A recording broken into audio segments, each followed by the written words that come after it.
One sunny afternoon, Mr. Sniffles, the enthusiastic talking dog, nodded to Flutter, a bright pink giggleberry with sparkling wings, and said, "Let's find out who can make the silliest face."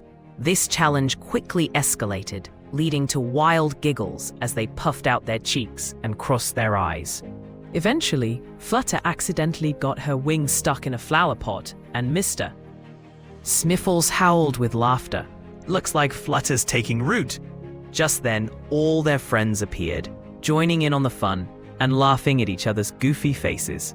They all learned that being silly together is the best way to have fun, especially in their backyard.